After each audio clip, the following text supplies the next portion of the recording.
Abra o seu coração e ouça uma palavra de fé, porque a fé vem pelo ouvir, e ouvir a palavra de Deus.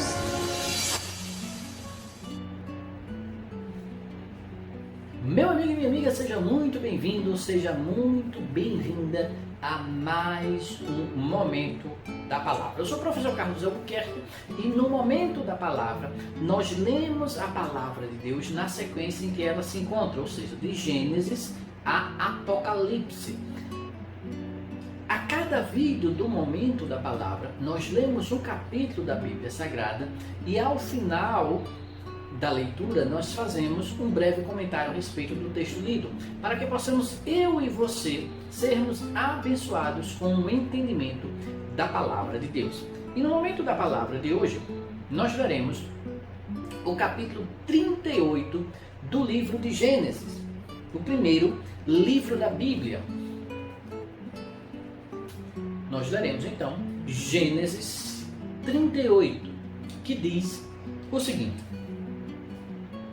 E aconteceu no mesmo tempo que Judá desceu de entre seus irmãos e entrou na casa de um varão de Adulão, cujo nome era Ira, e viu Judá ali a filha de um varão cananeu, cujo nome era Sua, e tomou-a e entrou a ela. E ela concebeu e teve um filho, e chamou o seu nome e tornou a conceber e teve um filho, e chamou o seu nome Onã. E continuou ainda, e teve um filho, e chamou o seu nome Selá. E ele estava em Quezibe, quando ela o teve. Judá, pois, tomou uma mulher para o seu primogênito, e o seu nome era Tamar. Porém, o primogênito de Judá era mau aos olhos do Senhor, pelo que o Senhor o matou. Então disse Judá a Onã: Entra a mulher do teu irmão e casa-te com ela, e suscita semente a teu irmão. Onã, porém, soube que essa semente não havia de ser para ele. E aconteceu que, quando entrava a mulher de seu irmão, derramava na terra, para não dar semente a seu irmão.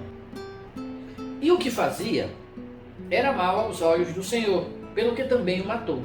Então disse Judá a Tamar, sua nora: Fica-te viúva na casa de teu pai, até que Selá, meu filho, seja grande. Porquanto disse, para que porventura não morra também este, como seus irmãos. Assim foi-se Tamar e ficou-se na casa de seu pai. Passando-se, pois, muitos dias, morreu a filha de Sua, mulher de Judá. E depois se consolou Judá e subiu aos tosqueadores das suas ovelhas em Timna, e ele e Ira, seu amigo, o Adulamita. E deram aviso a Tamar, dizendo: Eis que teu sogro sobe a Timna a tosquear as suas ovelhas. Então ela tirou de sobre si as vestes da sua viuvez, e cobriu-se com o véu, e disfarçou-se e assentou-se à entrada das duas fontes que estão no caminho de Timna, porque via que Selá já era grande, e ela lhes não fora dada por mulher. E vendo-a Judá, teve-a por uma prostituta, porque ela havia coberto o seu rosto. E dirigiu-se para ela no caminho e disse: Vem, peço-te, deixa-me entrar a ti, porquanto não sabia que era sua nora. E ela disse: Que darás para que entres a mim? E ele disse: Eu te enviarei um cabrito do rebanho. E ela disse: Dás-me penhor até que o envies? Então ele disse: Que penhor é que te darei? E ela disse: O teu selo e o teu lenço, e o cajado que está em tua mão, o que ele lhe deu, e entrou a ela, e ela concebeu dele. E ela levantou-se e foi-se, e tirou de sobre si o seu véu, e vestiu as vestes da sua viuvez.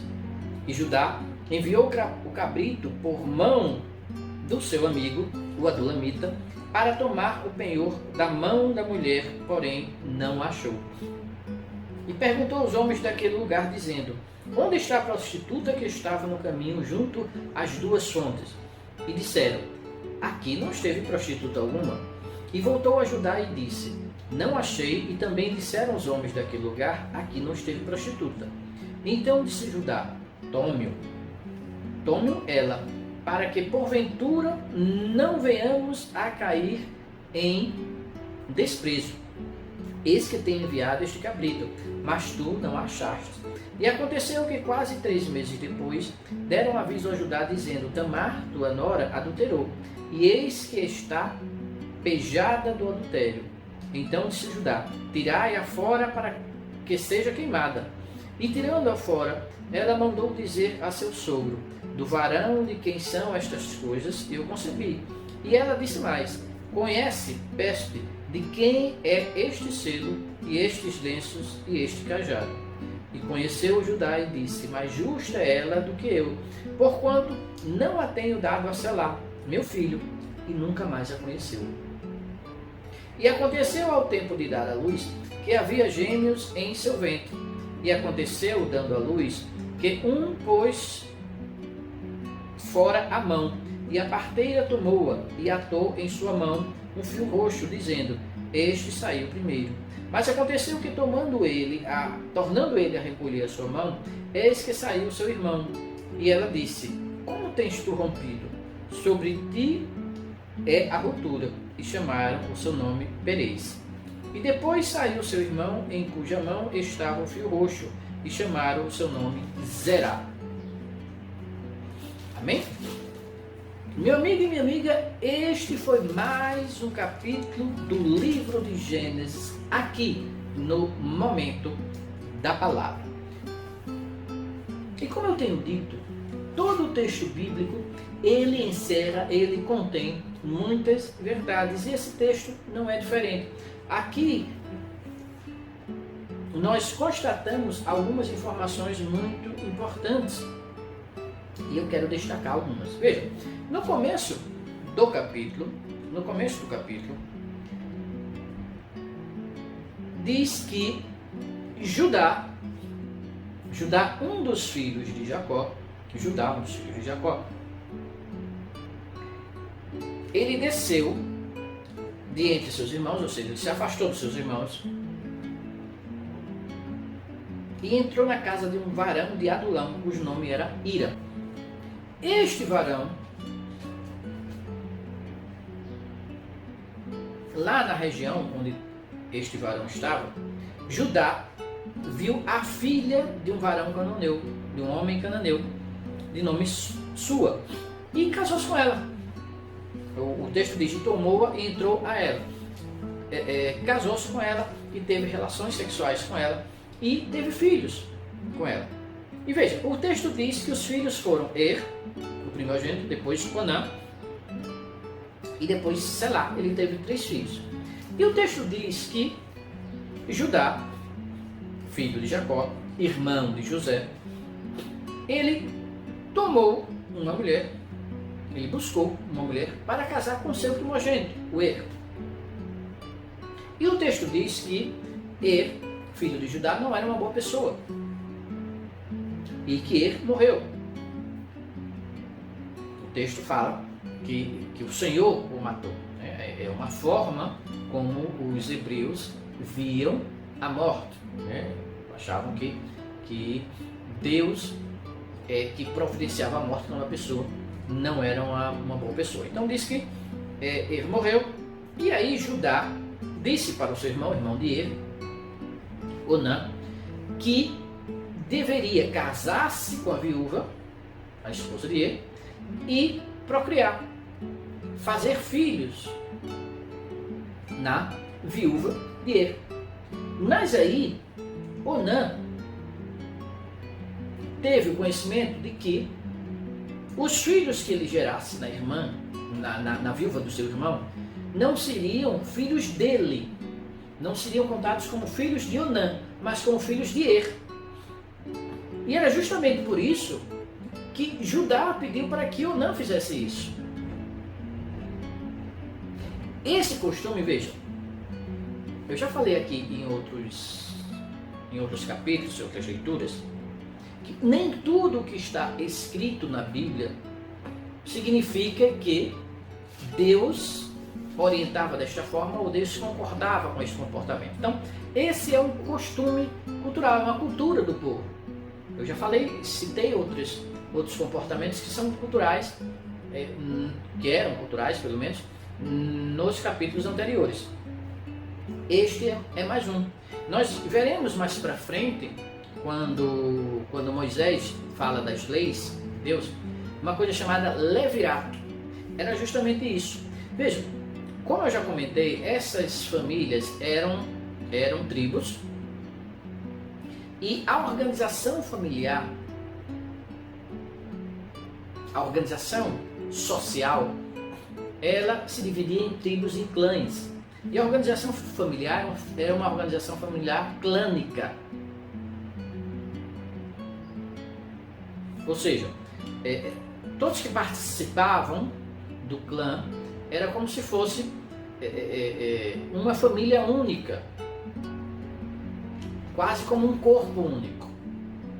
Então, esse costume, se um irmão morresse, era costume daquele povo, se um irmão morresse sem filhos, alguém da família, normalmente alguns dos outros irmãos, se houvessem outros irmãos, teria a obrigação, era um compromisso, de ter esses filhos para o irmão. Por que isso? Para que o nome daquele irmão morto não desaparecesse da genealogia da família. Eu já falei aqui em outras situações que a família e os nomes para os hebreus antigos eram muito importantes. Porque, pensemos assim, nós precisamos ter cuidado em não imaginar o mundo antigo como o mundo atual. Eram outras situações, outra cultura, outras regras, outro entendimento. E o texto bíblico, ele relata isso. Não quer dizer que Deus concorda com isso, mas relata o que acontecia. Então, este relato diz que havia esse costume, que mais para frente, na própria Bíblia Sagrada, nós veremos com o nome de levirato, que se um irmão morresse, sem filhos, para que o nome do irmão não desaparecesse na história da família, então algum dos irmãos, algum familiar deveria engravidar a esposa dele. Era um compromisso. Era uma questão cultural. Por quê? Porque os povos ainda não eram tão numerosos como são nos dias atuais. Então havia uma preocupação de que, se não houvesse descendência, aquele povo, aquele clã ou mesmo aquela tribo desaparecesse. Então era muito importante que as gerações se sucedessem, os nomes familiares permanecessem, para aquele clã, aquela tribo permanecesse existindo na história humana. Então, como eram poucas pessoas, as pessoas viviam afastadas normalmente, as tribos viviam afastadas umas das outras, não eram tão próximas como hoje em dia, não havia tanta vizinhança como hoje em dia, e havia também muitos perigos de grupos de povos opostos, inimigos, os próprios animais que matavam muita gente, a própria condição sanitária que não existia, né, e fazia com que crianças até mais ou menos 2 anos, muitas delas, possivelmente a maioria delas, morressem por inanição, por doença, uma série de coisas, porque não havia condições de saúde. Então, por todos esses perigos, era muito importante manter a coesão do grupo, da família, do clã, e manter a posteridade. Então, por isso esta regra cultural. Então era como um compromisso que o irmão tivesse relações com a esposa do irmão falecido que não tivesse filhos, para justamente gerar esses filhos para o nome do irmão falecido. E Onã soube disso, que o objetivo era esse, que os filhos não seriam dele, mas seriam de falecido. E ele não quis fazer. Ele não quis fazer. E o texto diz que ele derramava na terra, derramava o sêmen na relação sexual. Ele derramava o sêmen, em vez de de ejacular dentro da esposa, ele, na hora da ejaculação, derramava na terra. Justamente para não gerar os filhos para o irmão. Para que ela não engravidasse dele e desse os filhos, né, para o nome do irmão. Não contasse os filhos como filhos do irmão. Ele não queria fazer isso. Então ele desobedeceu a tradição e a regra cultural da sua própria família, do seu próprio clã. E foi tido também por uma pessoa egoísta, uma pessoa ruim, uma pessoa má, que só pensava em si, não pensava na posteridade da própria família. E o texto diz que esse também morreu. E não teve filhos, porque ele fazia justamente isso. Ele fazia justamente isso. Então, não teve filhos. Então, Tamar, esposa, viúva de Er, não teve filhos também com Onã. E alguns estudiosos de arqueologia dizem que os hititas e alguns povos da região, eles tinham essa regra cultural de que caso um irmão não engravidasse a esposa do outro irmão falecido, o pai do filho, o pai do filho que faleceu, o pai, ou seja, o pai do esposo falecido, ele é que assumiria esse compromisso. Então, se ele não conseguisse com os irmãos, teria que ter relações sexuais com o sogro, o que entendemos hoje por sogro. Alguns arqueólogos afirmam que também tinha essa possibilidade. Além dos irmãos, poderia a esposa também ter relações com o sogro, caso os irmãos não dessem filho para ela. Com o mesmo objetivo, de manter a família, de manter o nome do falecido na história, na genealogia familiar. E Tamar,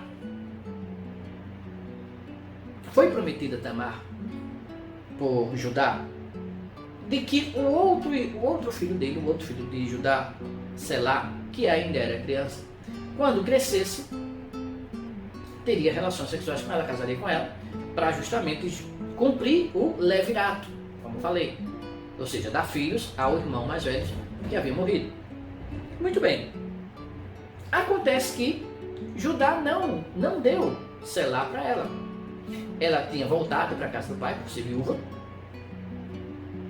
Havia o costume enquanto permanecesse viúva, usar vestes que indicassem que ela era viúva. E ela passou o tempo na casa do pai, com as vestes da viuvez. E Selá, quando já tem idade, segundo a cultura deles, para casar-se, Judá não deu Selá para ela. Então o que ela fez? Quando soube que Judá, que também tinha ficado viúvo, tinha saído para tosquear as ovelhas, ela tirou as vestes de viuvez, logicamente, escondida, foi para a porta da cidade para onde Judá tinha ido, colocou um véu, se vestiu com outras roupas, colocou um véu e ficou na porta da cidade como prostituta, porque naquela época as prostitutas, muitas vezes prostitutas cultuais, ou seja, prostitutas que eram envolvidas com cultos a deuses estranhos, porque alguns cultos a deuses estranhos havia a promiscuidade sexual no próprio culto, durante o culto era uma das atividades do culto. Então ela ficou na entrada da cidade com vestes de prostituta, com véu, e Judá achou que era uma prostituta, não a reconheceu até porque ela estava com véu. E Judá teve relações com ela, sem saber que era a nora, sem saber que era Tamar. Depois das relações, ele tinha entrado em um acordo, ele tinha entrado em um acordo com ela antes de ter relações sexuais com ela, ele tinha entrado em um acordo que daria um cabrito a ela, mas ela pediu uma garantia de que esse cabrito chegaria a ela. E quando ela pediu o selo, que era uma identificação da pessoa, ela pediu um lenço e o cajado dele, para que fosse garantir. Quando o cabrito chegasse, ela devolveria tudo isso. Era como se fosse uma garantia de que realmente ele mandaria o cabrito. E ele teve relações com ela, ela de fato engravidou.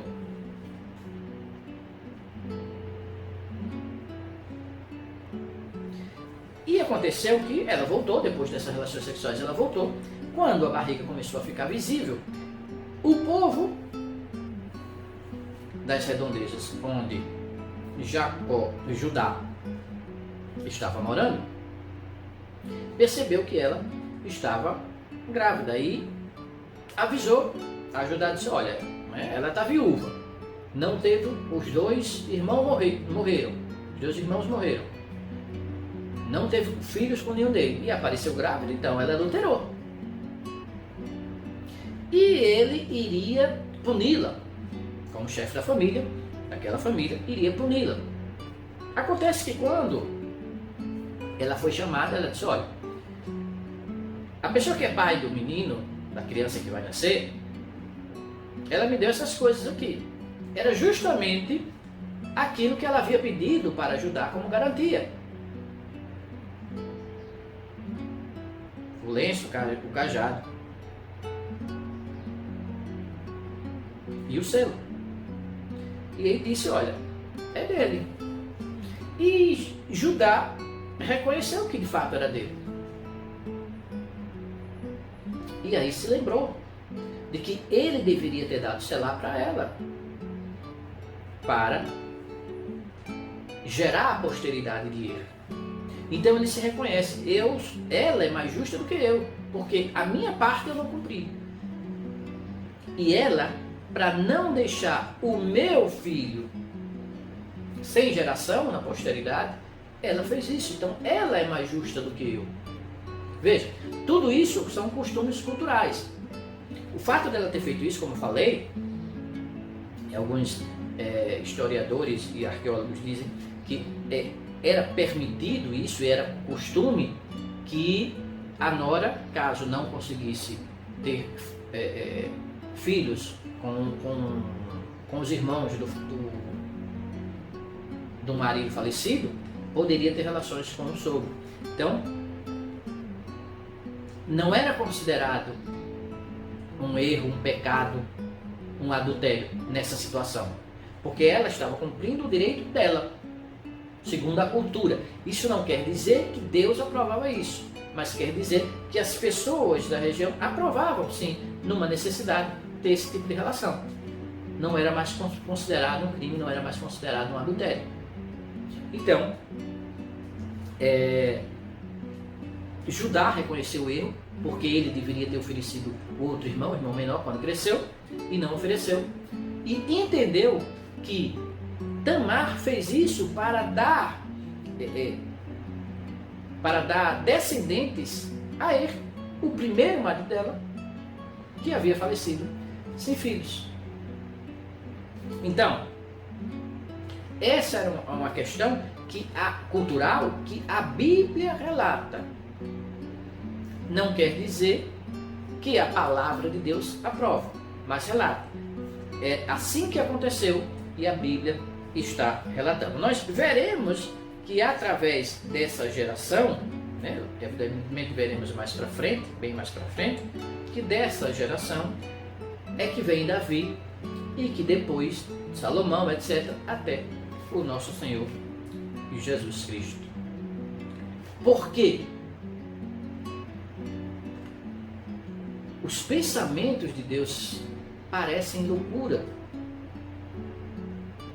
mas são loucuras para o homem natural, o homem que não é espiritual.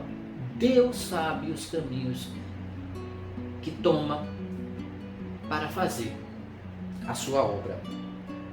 Eu quero chamar a atenção também para um detalhe que eu considero muito importante, que é a questão da vestimenta de Tamar. O texto diz, veja, no versículo 14, diz o seguinte: então ela tirou de sobre si as vestes de sua viuvez e cobriu-se com o véu e disfarçou-se e assentou-se à entrada das duas fontes que estão no caminho de Tímina, porque via que Selá já era grande e ela não lhe fora dada por mulher. E vendo ajudar, teve-a por prostituta, porque ela havia coberto o seu rosto.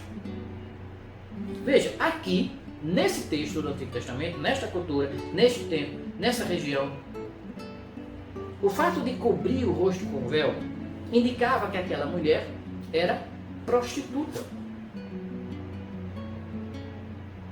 Era uma das indicações de que aquela mulher era prostituta. Veja, se nós formos para o Novo Testamento, na carta de Paulo, na primeira carta de Paulo aos Coríntios, no capítulo 11,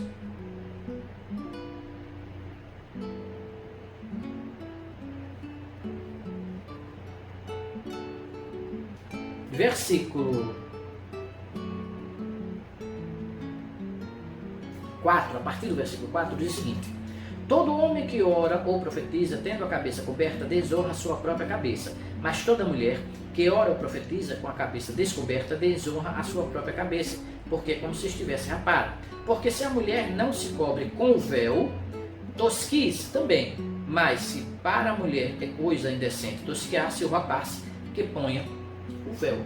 Então, Paulo está aqui falando do costume que deve ser utilizado, que deve ser empregado na igreja de Corinto. Nós veremos mais para frente. Corinto era uma igreja que estava muito trabalho com relação a muitos erros que cometiam. E aqui Paulo está dando algumas orientações e fala do véu e diz que a mulher deve ter o véu sobre a cabeça, cobrir-se sobre a cabeça. Veja como é diferente a postura. Para ser uma mulher decente, está em conformidade com o que deve ser feito dentro de uma igreja, ela deve ter o véu sobre a cabeça. Aqui em Corinto, na Corinto de Paulo. Aqui no Antigo Testamento, onde Judá estava, na cidade aqui de Tímina, a mulher com véu era prostituta. Então veja, culturas diferentes, procedimentos diferentes. Embora ambas usassem o véu, uma em uma época diferente, numa região diferente, numa cultura diferente, significava uma coisa, e numa outra cultura significava outra. Então, eu estou chamando a atenção para isso, porque é muito importante tomarmos esses cuidados quando queremos interpretar a Bíblia Sagrada. Não podemos interpretar a Bíblia Sagrada de forma literalista. Dizer, não, se está com véu é pura. Ou então, dizer, não, se está com véu é prostituta. Não. O texto sagrado não diz isso. O texto sagrado relata culturas, costumes. Então, é muito importante nós discernirmos o que no texto sagrado é cultura relatada no texto bíblico ou é mandamento, orientação, revelação do Senhor. Portanto, muito cuidado ao interpretar a Bíblia Sagrada para não cometer erros e não sair propagando doutrinas erradas. Nós vimos aqui, na época e na região onde estava Judá, o fato da mulher cobrir o rosto com um véu significava que ela era prostituta. Na Corinto de Paulo, significava que ela era uma mulher correta, que seguia as orientações e o comportamento correto dentro de uma igreja. Então, meu amigo e minha amiga, antes de interpretar a Bíblia Sagrada, busque compreender o contexto em que determinado texto foi escrito, para que não se comece a propagar aberrações bíblicas, como infelizmente nós vemos muito por aí. E também o estudar a Bíblia Sagrada nos protege de, ao ouvirmos tais aberrações, acreditarmos em falsas doutrinas. Porque o conhecimento consistente da Bíblia Sagrada, que só chega até nós através da leitura e do estudo sério dela, nos protege, como disse o escritor bíblico, de sermos levados para cá e para acolá por qualquer vento de doutrina. Que o Espírito Santo de Deus fale mais aos nossos corações e que nos dê a paz. Amém? Meu amigo e minha amiga, se você gostou deste vídeo, clique aqui embaixo no botão de curtir. E se você deseja receber um aviso sempre que um novo vídeo a respeito da Palavra de Deus esteja disponível aqui no canal de Preceito de Fé, se inscreva no nosso canal e você sempre será avisado toda vez que uma nova bênção do Senhor esteja disponível para você aqui no canal Preceito de Fé. Não esqueça também de deixar aqui embaixo os seus comentários e também de compartilhar este vídeo e os nossos canais com seus amigos, com seus familiares, com seus vizinhos, com seus colegas de trabalho e assim ajudar a semear a Palavra de Deus. Fique na paz. Um forte abraço.